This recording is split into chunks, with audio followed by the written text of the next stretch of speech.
जय श्री कृष्ण। मैंने कई कहानी पढ़ी, आज वो कहानी को आप लोगों के साथ शेयर करता हूँ और उसका सारांश भी बताता हूँ।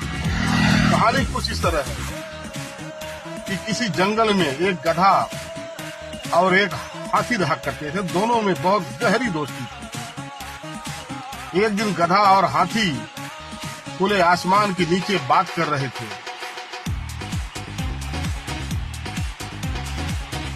बात करते करते गधे ने आसमान की तरफ देखकर अपने दोस्त हाथी से कहा कि मित्र, देखो आसमान कितना सुंदर दिख रहा है। उसका रंग सफेद है। यह सुनकर हाथी ने कहा कि मित्र, आसमान नीला होता है। आपको सफेद इसलिए लग रहा है कि चांदनी रात है और बादल आपको सफेद दिख रहे हैं। गधे ने कहा, नहीं दोस्त, आसमान सफेद होता है। हाथी ने कहा, नहीं नीले। अब बात बढ़ते बढ़ते दोनों में हाथापाई तक आ गई। गहरी दोस्ती टूटने की कगार पर आ गई।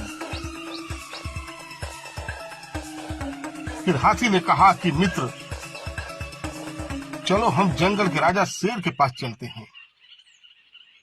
वे जो कहेंगे हम दोनों को मानने होगा।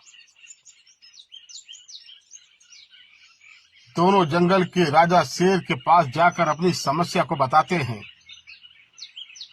राजा शेर दोनों को बड़े ध्यान से सुनते हैं और फिर अपने मंत्री को आदेश देते हैं कि हाथी को 10 कोड़े लगाकर छोड़ दिया जाए। यह सुनकर हाथी हक्का बक्का राजा महाराज की तरफ देखते हुए कहता है कि महाराज, ये कैसा अनर्थ है, जबकि आप भी जानते हो कि आसमान नीला है। गधा झूठ बोल रहा है, वो सही नहीं है, पर सजा आप सत्य को दे रहे हो। मुझे 10 कोड़े मारने की सजा सुना रहे हो। ऐसा क्यों? कुछ देर चुप रहने के बाद महाराज शेर ने कहा कि गलती तुम्हारी है। तुम जानते हो कि आसमान नीला है, पर तुमने इस गधे के साथ बहस करके अपना और हमारा समय खराब किया। आप ये जानते हो कि आपका दोस्त मूर्ख है, फिर भी आप उससे बहस करते हो। इसलिए आपको 10 कोड़े मारकर छोड़ने का मैंने आदेश दिया है। कहानी का सारांश ये है